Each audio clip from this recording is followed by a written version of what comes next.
The Rubin Observatory's primary mission is to repeatedly scan the sky for 10 years using the largest digital camera in the world. It's going to create an ultra-wide, ultra-high definition time-lapse record of our universe. It'll carry out this primary mission, which is called the Legacy Survey of Space and Time. The observatory was named such by an act of Congress in 2019 to honor Dr. Rubin, who provided some of the first convincing evidence for dark matter. This was part from her paper of where she observed our galaxy and saw that, hey, there's all this mass here, but we're going way too fast for the amount of mass that we can actually see. And there are a few members here at the University of Minnesota that knew her well, and they said that she never called it dark matter. She says, there's something out there. I don't know what it is. There's something. She never called it dark matter. That came from Zwicky a few years later in the 80s, the term dark matter. So it's been 27 years since we first had this concept design for the Rubin Observatory. It came from a napkin sketch in 1998. And I know it's 27 years because my birthday's on Friday. So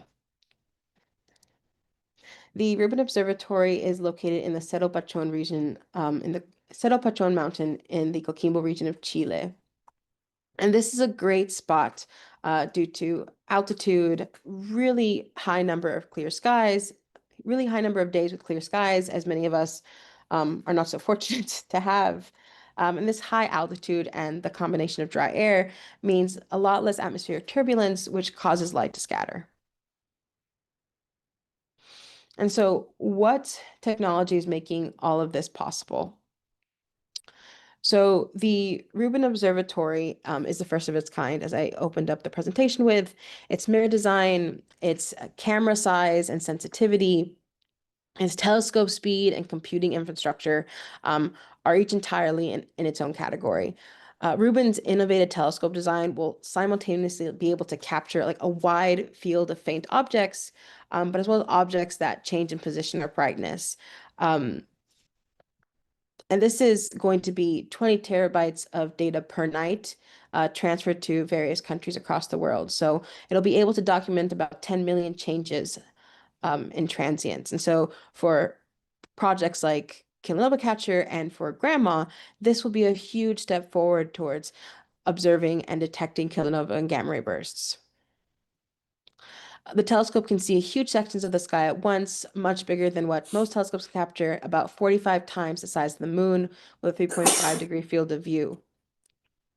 So the camera is a size of a car. It's the largest camera ever built.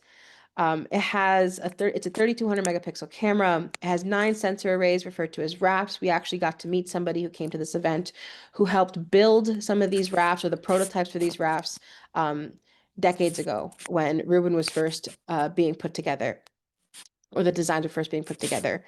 The camera will be able to scan. The camera is going to use filters in 6 wavelengths, UG, R, IC, and Y, from ultraviolet to near infrared. And these glass filters are the largest in astronomy, about 30 inches, 75 centimeters in diameter. You can kind of see how this mechanism works for Rubin here.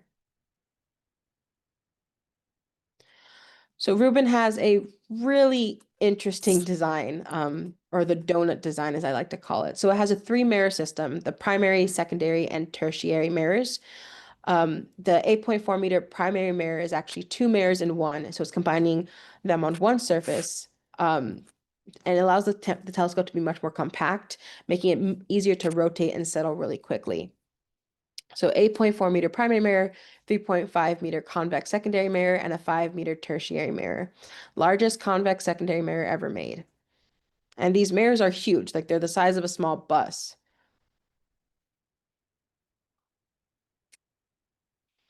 So what science will be done with the observatory? And especially, this is something to pay attention for us as transient scientists as well. So Rubin will repeatedly scan the southern night sky every 3 nights for 10 years. And this legacy survey of space and time will start in late 2025. And so every 3 to 4 nights, Rubin will cover the entire southern sky using 6 different filters. And then over 10 years, this will be a highly detailed time-lapse view of the cosmos. It's be the most detailed view of the cosmos we've ever been able to create. And it's the only observatory in the world capable of such a feat. So the repetitive nature of Rubin to capture images of the same spot in the sky will really, really hone in on these subtle changes that observatories who don't have such a wide field of view, who can't reach such depths, won't be able to see. And so this will help us to detect asteroids and comets, pulsating stars, kilonova, supernovas, maybe previously hidden stars and galaxies, completely new things. So we have 4 major science areas, and obviously this changing sky areas where Kilonova capturing gamma is like, yes, we're waiting for this data. So we have the Milky Way structure and formation. Rubin is going to help us make the best map of our home galaxy, be able to really see past some of these really dense clouds areas that we haven't been able to kind of puncture before.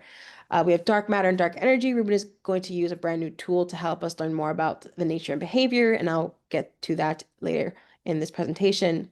We have the solar system census. We want to know what type of material is in our solar system, what material is foreign to our solar system, and what could be a threat to Earth.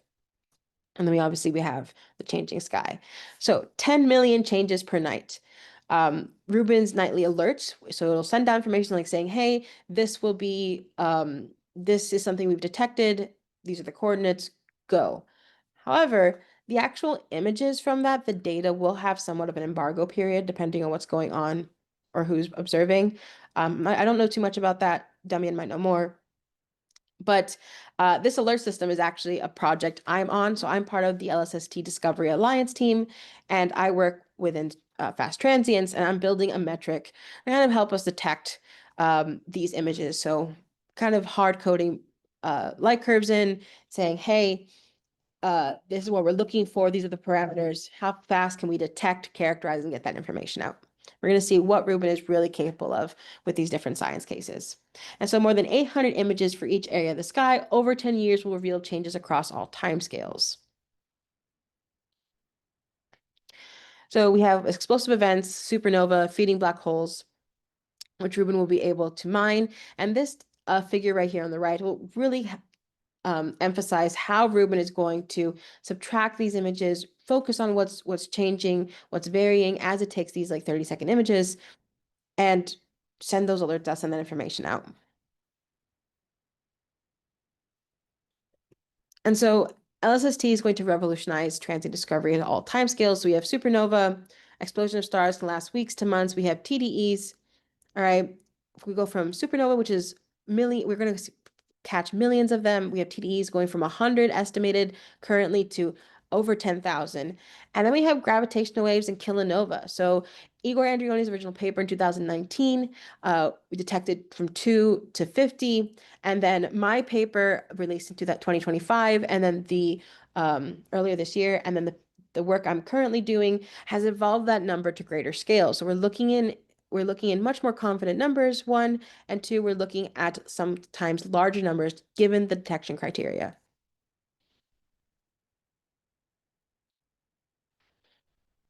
And so we have a vague understanding of what the topographical map of our galaxy is. As you can see in this figure here, produced by the ESA. But overall, there's a lot of dense areas of our Milky Way that we aren't very confident in what they look like. And so Rubin's 10-year data set will help us catalog the Milky Way stars in unprecedented detail. It'll help us create a 3D map about 100 times larger than previous surveys with data on billions of stars. And this way, the Milky Way will serve as a model for understanding galaxy evolution, growth, merging across the universe.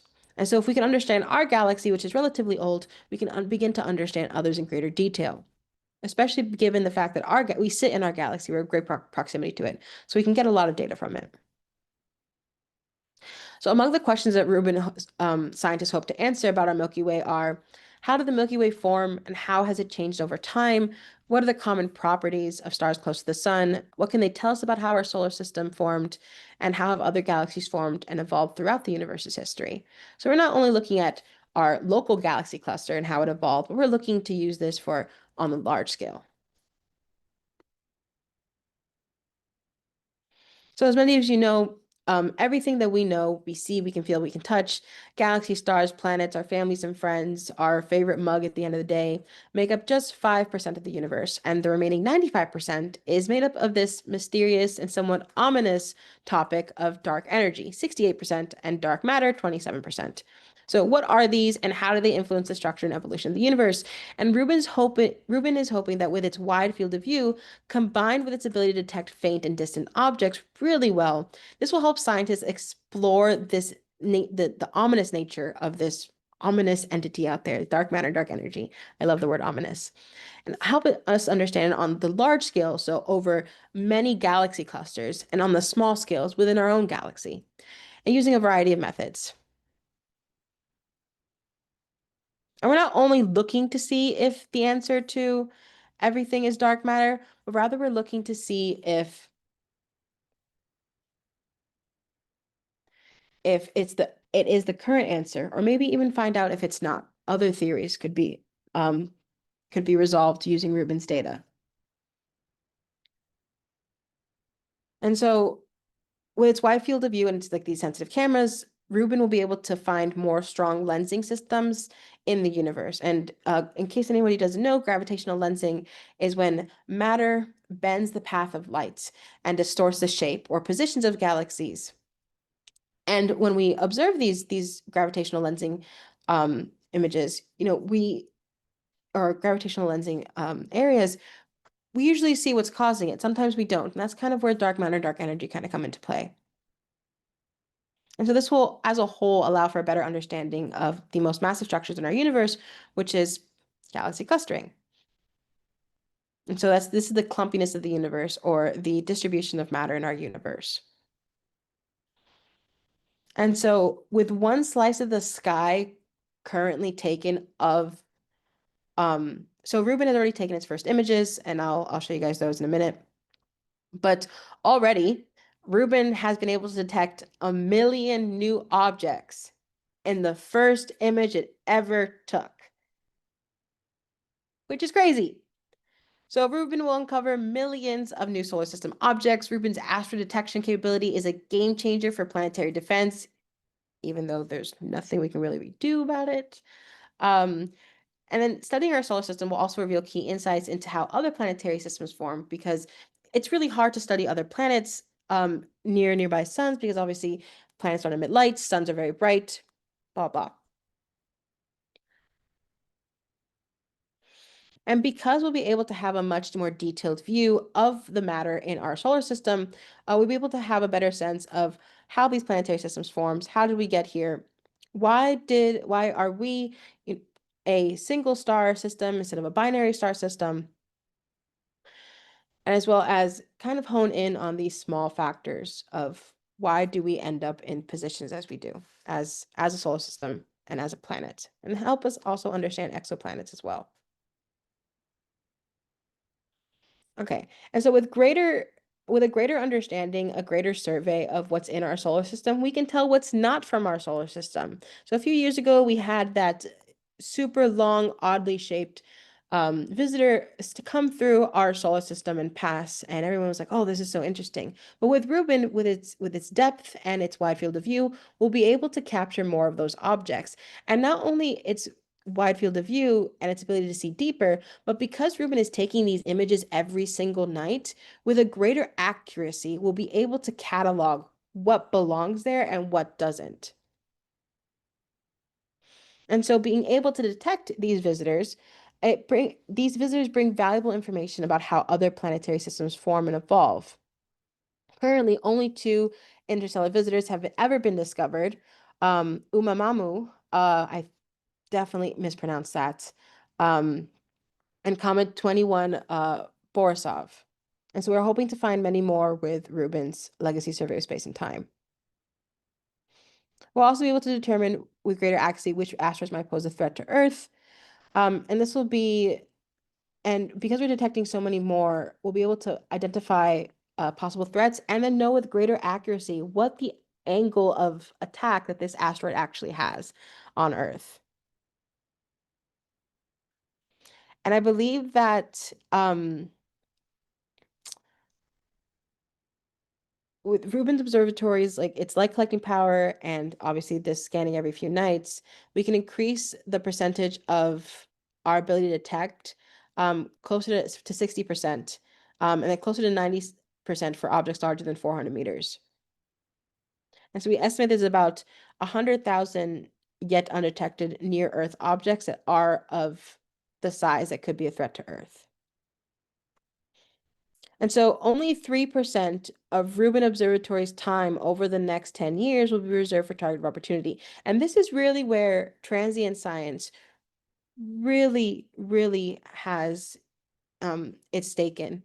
Um, and so this target opportunity will allow us to use Rubin to actually take images for a longer period of time, not just the 30-second snapshots that Rubin normally does, um, but use the target of opportunity time to really ask for images and get greater depth of data than we've ever seen before. And so Rubin is the best facility in the world to follow up on gravitational wave events like LIGO, Virgo, and Kagra.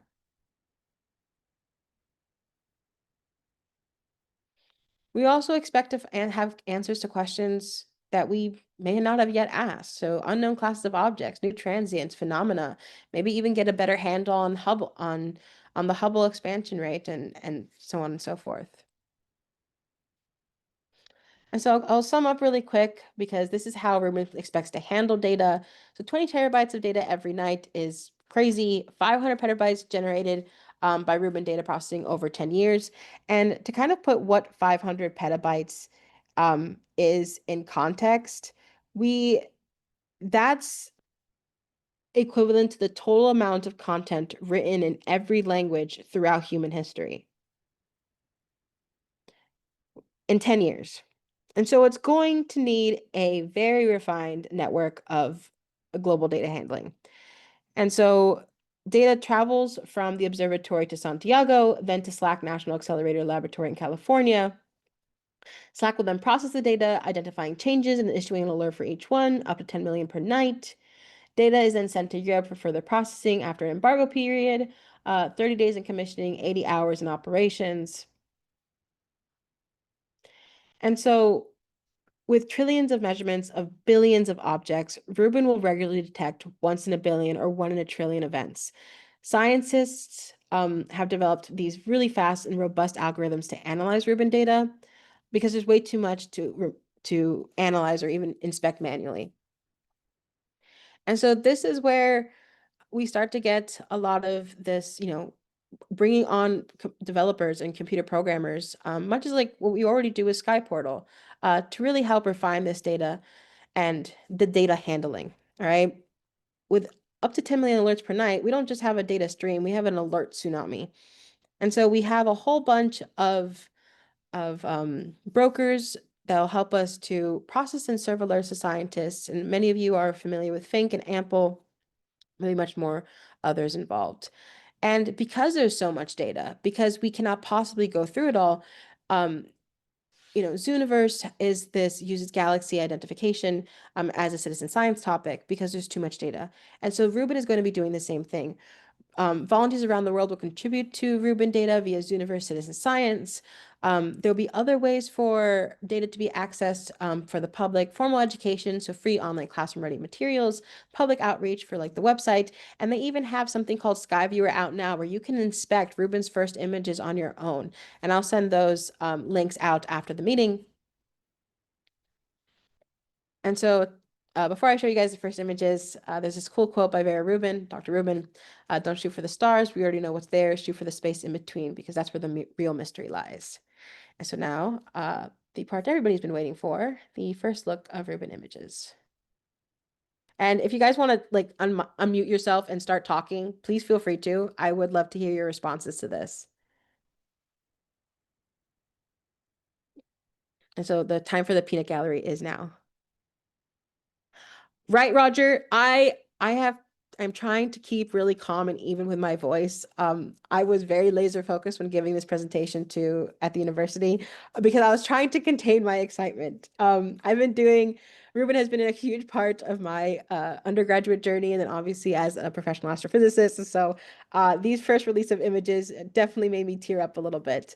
I did download this image on my computer because I have a computer that has like a lot of RAM on it, um, and has a GPU, and it took a hot minute for this image to download. Um, it's a 5 GB image, one, which is absolutely insane. And this is just a slideshow. Um, the real image is crazy. I'll also open up Sky Viewer for you guys to check out. And so this is only one spot. This image you see here is only one spot in this image. And you see how Rubin is starting to be able to identify all these different galaxies, NGC 4519, 4378, RSCG 55. Like, this is just outstanding. Here's a deeper look. Look at these stars. And this is a stellar nursery, actually.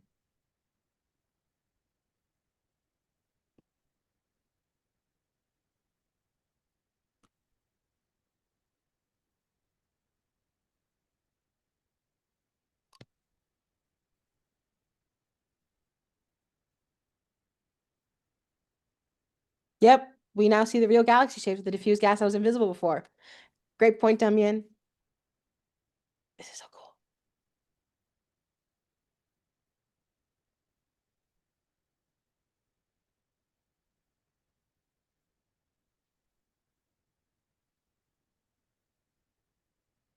Also, however fast you think this observatory moves, it moves faster.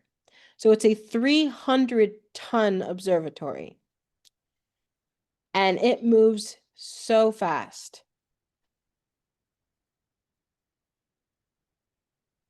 Here's some cool pictures of Rubin, and then we have some more pictures of the first look images afterwards.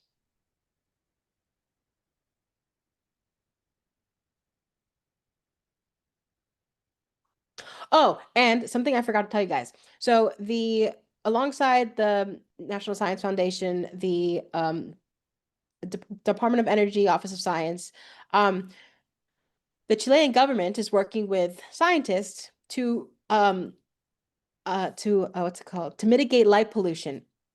And what they're doing is that over the next few years, to prevent the legacy survey of space and time from being having a lot of light pollution interrupted, they're going to restructure the light systems, or the light infrastructure, the street light infrastructure, in the port cities around Cerro Pachon.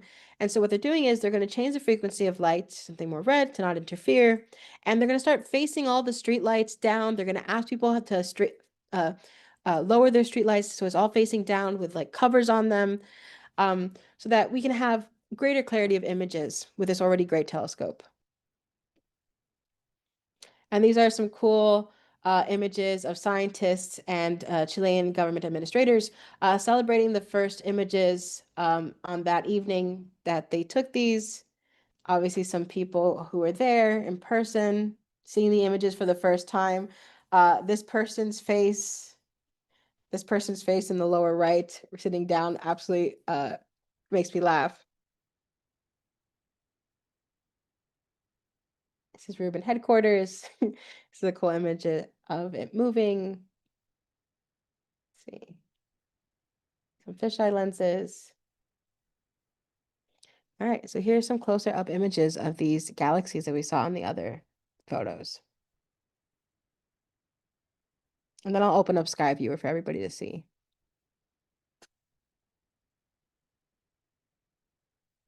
Oop, 3 messages. Coming from amateur visual astronomy background, it's disorienting. I like that, Anthony. And what will Vera Rubin be interesting for Grandma and KNC? Um, so so Rubin's wide field of view and its ability to see really deep and really get past a lot of this gas, because kilonova are faint and fast fading, Rubin's wide field of view, its repetitive nature of taking that image at the same time in the sky, um, with its ability to see through a lot of gas, we're going to be able to capture a lot more of these faint, fast fading objects faster.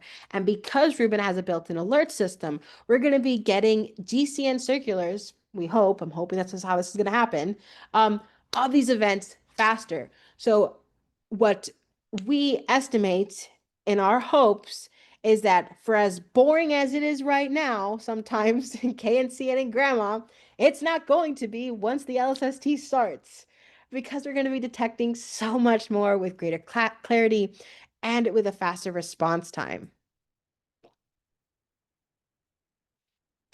Roger. Yes. So, good point. Is the operation of the observatory at risk given the current situation in science funding? Um, this is a politically tense question. This is a politically heavy question. Um, the NSF saw, the NSF NASA saw 65% cuts, roughly, to funding this year. How this affects the observatory directly, no one has really said anything about it. But the person who heads kind of, the government's overseeing science within the USA, I forgot his formal title. He came and spoke, and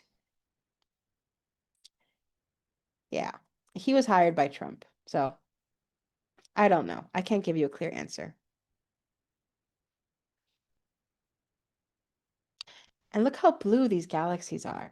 Look how much blue light we're getting. And obviously these photos are touched up. This is not really what we see. This is an overlay, but yeah, the northern hemisphere is a little bit harder because we don't really have as much arid environments. In the northern hemisphere, the Earth is 72% water as well. And also there's a lot of storm activity in the northern hemisphere. So the only thing, and even so, like a similar type of like environment to like Chile, I would see something like in the Mongolian deserts. Um, but because there's so much differing geography there, there is actually a lot of storm activity. So I don't know if there would be one um in the northern hemisphere.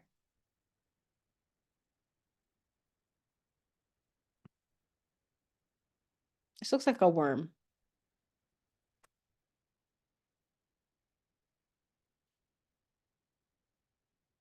The next image is really, really cool. Look at all these bright local stars too.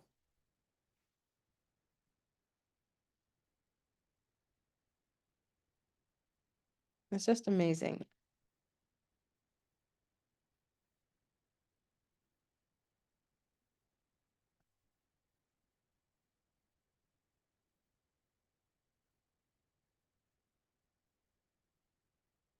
Let me know if you guys want me to go back an image if I'm going too fast or something.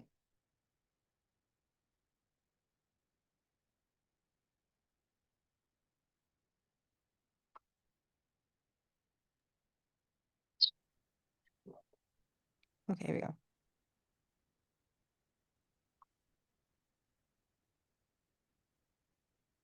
Yeah.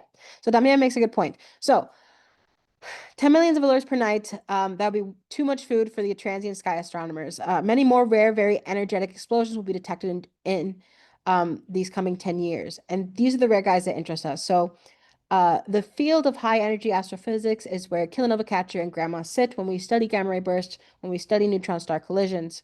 And so these very energetic events are really the ones that we're going to be focusing on.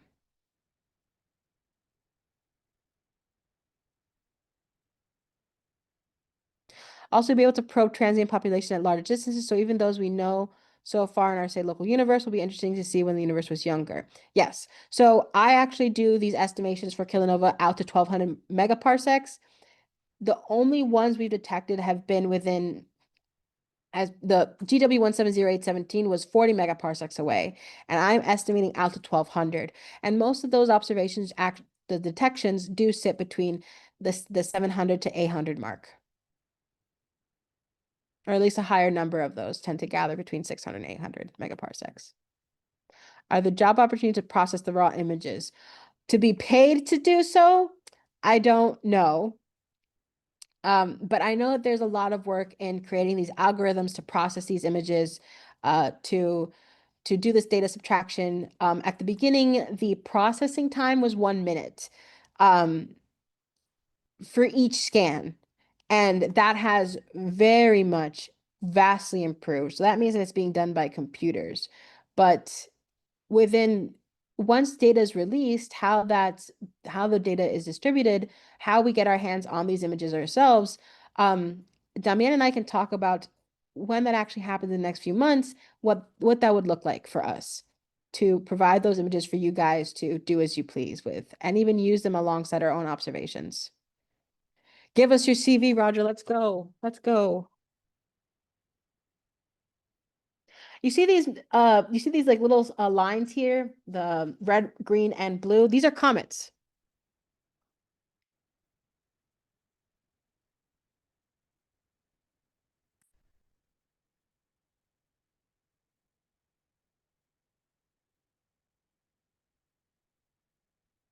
Just to kind of show you guys the size of this telescope. That's a person on the right, and the camera is this area in the center.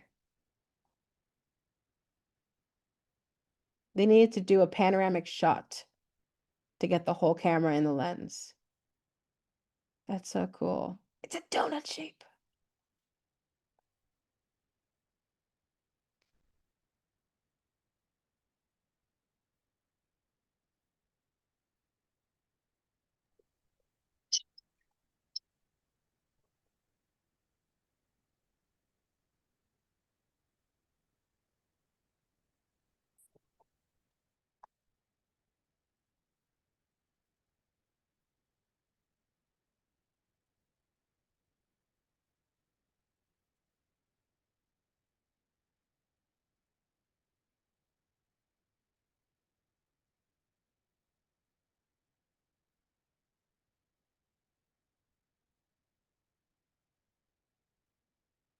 And then I have the links for all these images for the Sky Viewer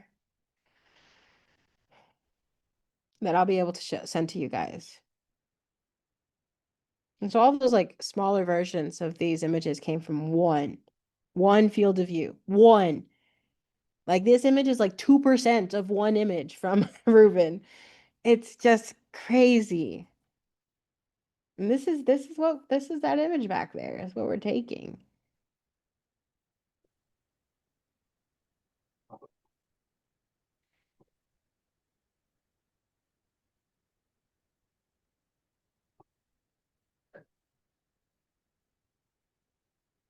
Can you guys hear it?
That gets being a little weird on me.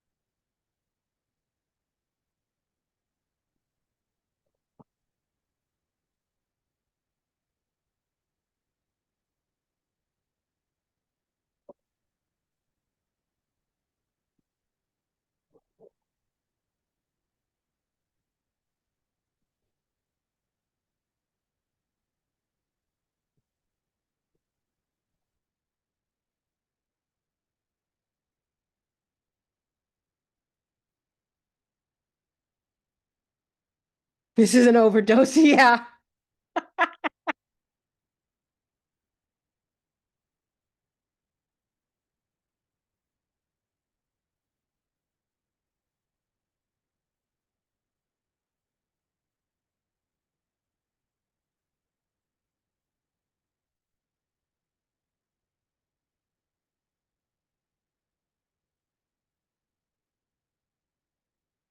If you want, Roger, I can come and make a presentation to your astronomy club.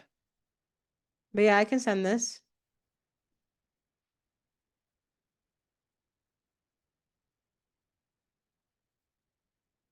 Yeah, yeah. Roger, send me the information, and whenever the next event is, I'll present. No problem. I can even do it on KNC and on Rubin and two separate events too. So just let me know. Or KNC, I mean like multi-semester astronomy. But yeah, no problem.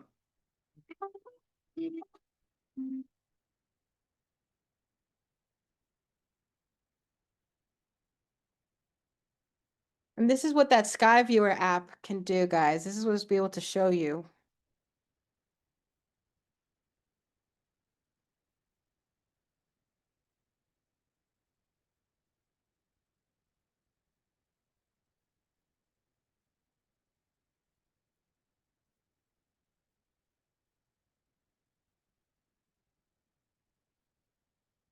Yeah, Damian is right. The galaxies are too bright now. They pollute the search for transients. But with Rubin, its filter sensitivity will allow us to filter that out.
Ah,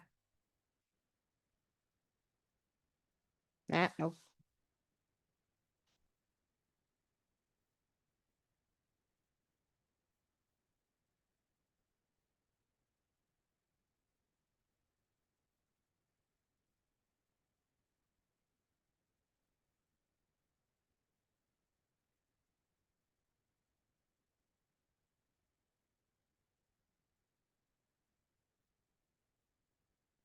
So how deep are these images able to achieve? 11 billion years into our universe and about a 26 mag depth.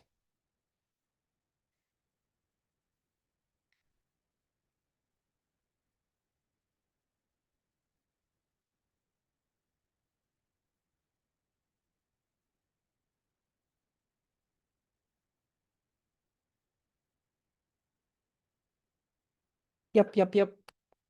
The eye of the Big Bang. That'd be cool.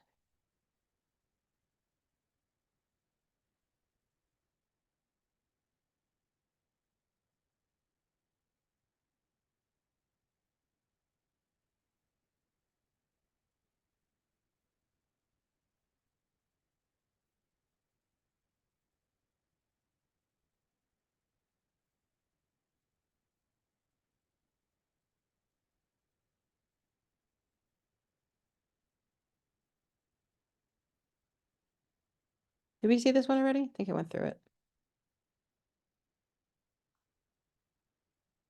Probably. So after some time, Rubin images will be used for background subtraction a la hot pants when evaluating amateur images of transient galaxies. Probably. It's probably Damien, that's probably something we should start talking about now. Mm.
Ah, sorry.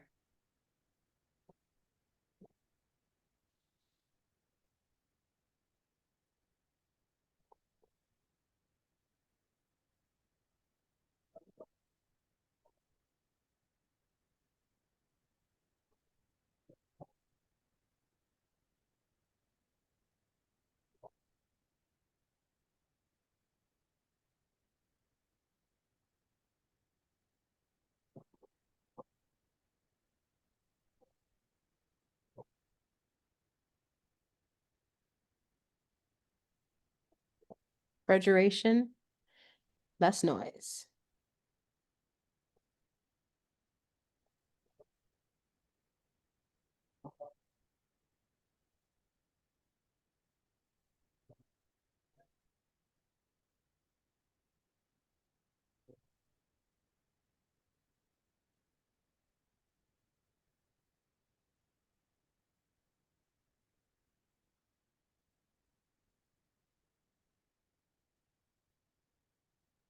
Yeah, they mounted the camera just last year.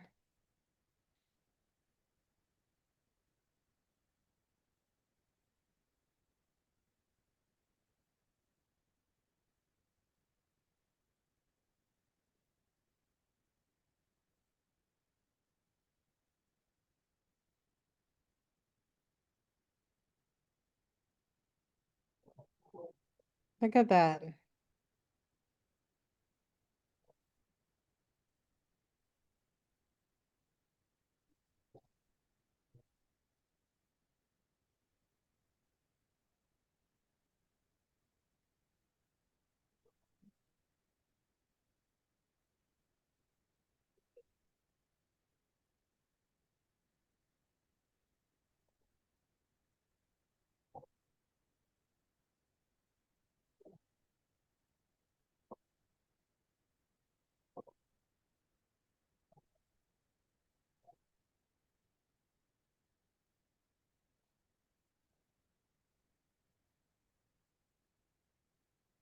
No problem.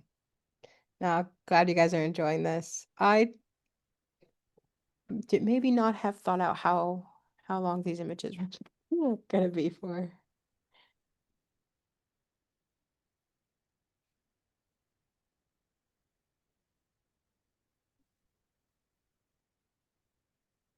Great time to be an astronomer.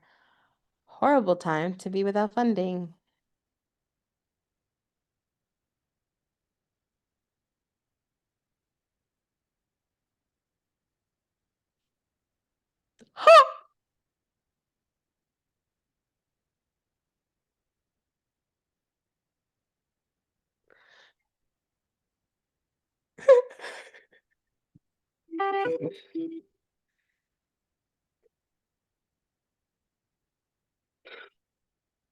Yeah, you know what, Heinz? I call that the most expensive firework display in the world.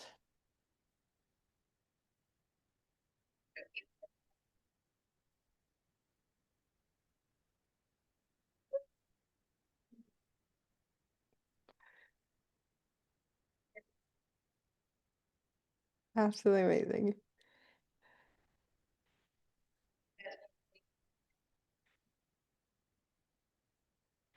So these images are have so much information in them that there are things in this image that we cannot see.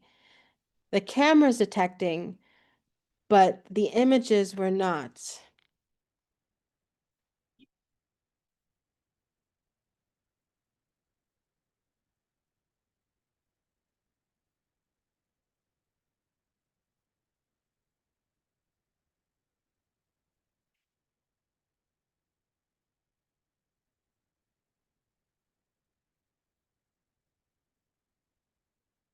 Uh, the mirrors were produced at the uh it's a mirror lab. I forgot the name of the mirror lab at the University of Arizona. Uh,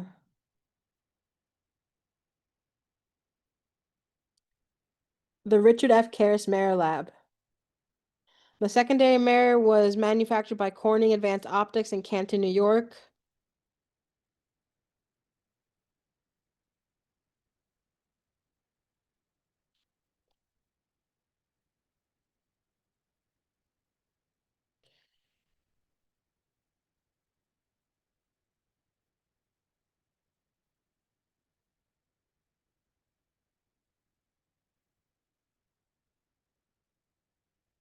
Oh, the image moves. That's cool.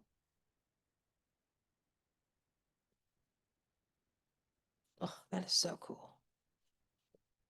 Look, it's us. It's our Milky Way. Oh, okay. So here, look, this is showing you exactly how deep this thing can go. So I mean by like, oh, there are things in these images that we can't see that Rubin can. This is what I mean. So they took a little part, a pixel in that image and blew it up. And so it goes back to what Damian was saying about lost my train of thought. About like seeing these like galaxy shapes now with greater detail.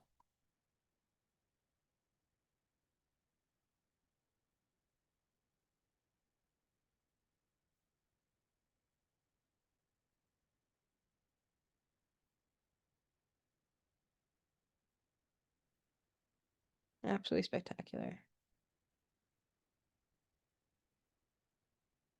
And so you see the city over here. So now what they're trying to do is they're restructuring lights and street lights so that they all face down so we don't have less of the pollution, light pollution from the port city. That's so cool, driving up point of view. A telescope and the dome moving. Mission control.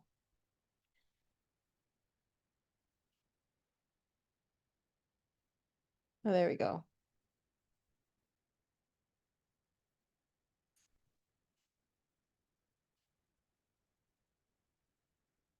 Look how fast this thing moves. 300 tons.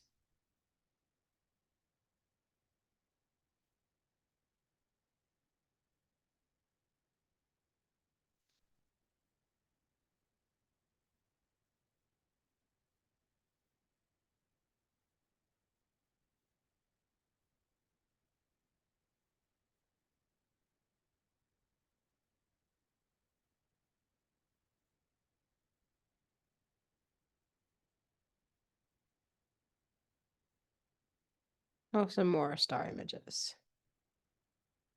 Look at that.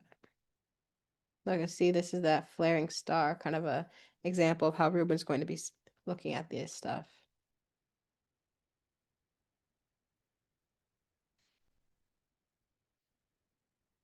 Gravitational lensing.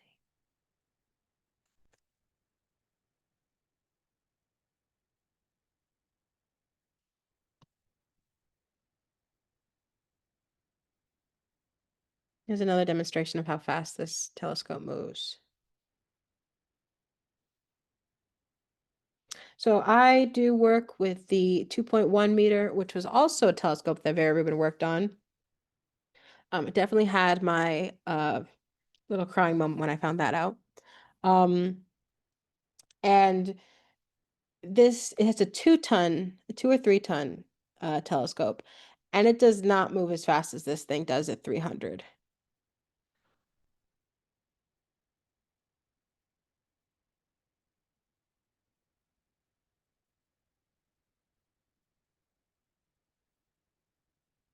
Alrighty.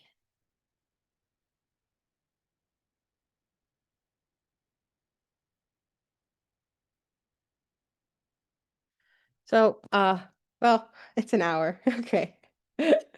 Um, but let's maybe go into the meeting, the remainder of the meeting. So I sent out a alert channel, so a Kilonova news message, talking about what grandma is choosing to follow up on and how. There's been a few questions within the scientists, the young scientists within grandma, and a few of you. It is unnaturally quiet. Yes. Do we know what's going on? No. Whether it's divine intervention or um, a symptom of other matters, we have been getting less detections for from LVK, from the GCN circulars. And we've also prioritized as well, Grandma has, the what we're looking at. So we're looking at short GRBs from Fermi, Svam, Maxi, Argyle, Swift. 3 seconds if they're reported by Swift. Um, these are short GRBs. We know that they're tied to gravitational wave counterpart candidates. We're also looking for very high energy detections. So these are GRBs with lat counterparts. And this is Fermi lat detections in the 10 to 100 GeV range. These are highly energetic bursts, often long GRBs, and these are valuable for afterglow and host galaxy studies without a redshift, even without a redshift. And then we're also looking for redshift identified, either spectroscopic or photometric alerts. So if a redshift is known within a day, we'll consider follow-up. Nearby, it's less than 1, bright afterglow, possible host identification. And if there's a high redshift, greater than 4, it's rare, scientifically valuable, especially for early universe studies. These provide context, either very nearby, good for Kilonova, or very distant, good for studying early galaxies. All transients that we're interested in here. Damien made the push to create a GCN circular template for everybody. We have a few just things we would like you guys to do is that if you before you release request that just for us to check on it because you are representing Kilonova Capture.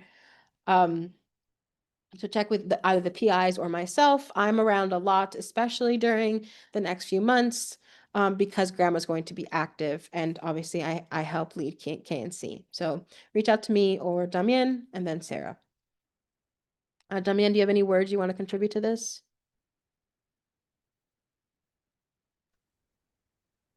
Oh, his microphone's not working. That's right. I'll wait for your message in the chat then, if there's anything you'd like to add.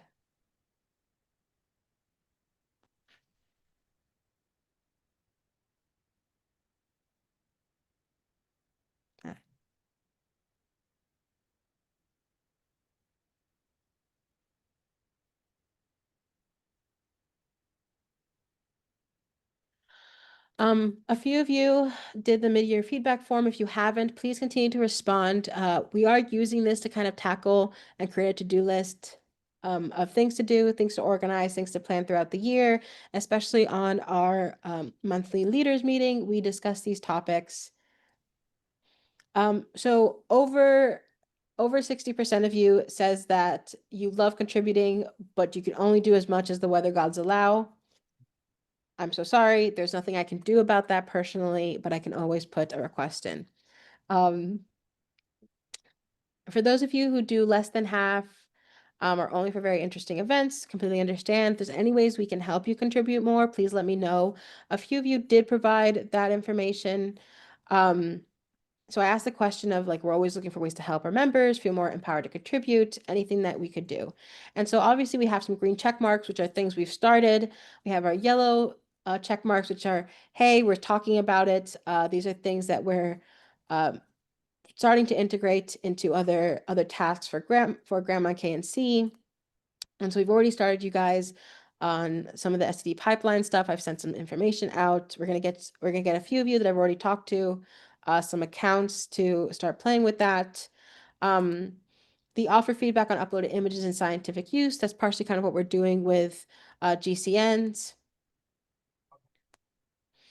Improve target localization and coordinate accuracy. That'll be ongoing. That target localization and coordinate accuracy, that's ongoing with the scientists as we observe, because as Grandma members observe, as other GCNs from other groups come in, we're able to give you more refined coordinates for observing. And that's why usually when I trigger you guys or I say, hey, or one of us says, hey, Grandma's observing, we have yet to detect anything. And so you guys can wait if you want to reserve time for things where we have detected an optical afterglow. I will make sure to communicate with the scientists at Grandma to be more communicative to you about it if anybody else comes in to talk to you guys, which is rare. It's usually Damia and myself or Sarah. The fact page with member submitted answers.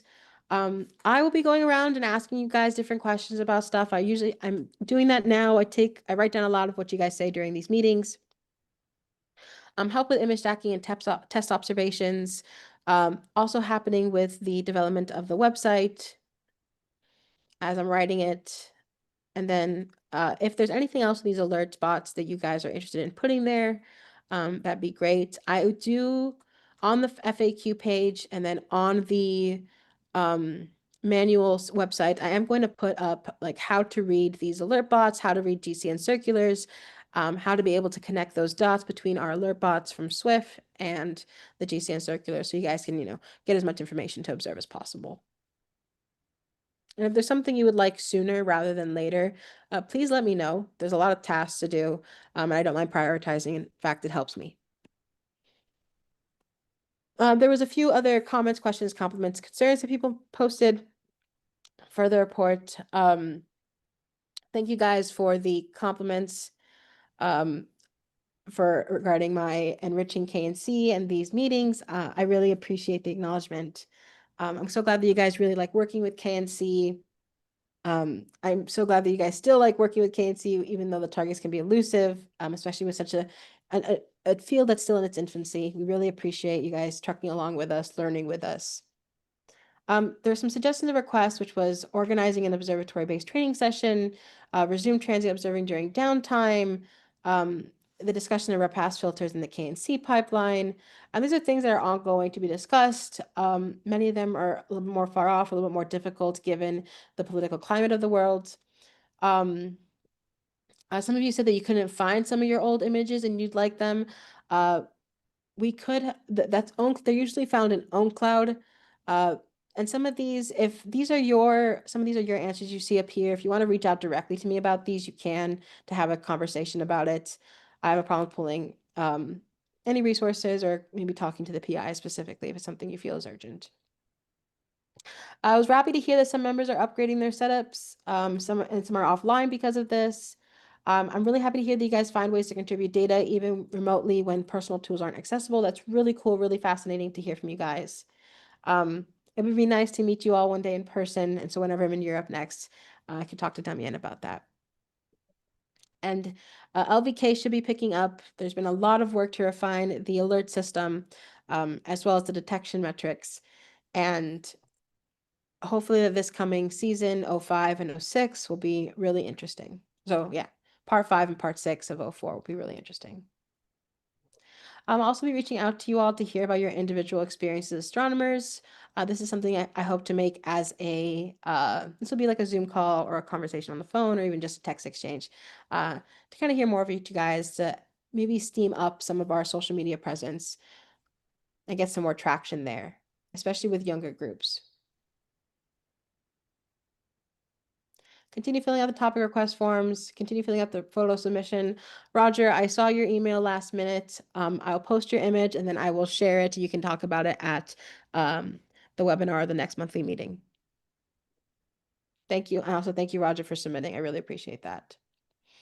If you guys want to share anything else like on the social media pages, please let me know. Send it to me with the caption and the image, and I'd be happy to put it up on the KNC too. Again, our social calendar, our webinars, will be up there. I haven't included the public talks as some of those have some weird Zoom links, but I've done 2 public talks at the Indiana and another astronomical society. I'll be doing one in person for the Minnesota Astronomical Society next Tuesday, which is going to be a lot of fun. Those are some interesting characters.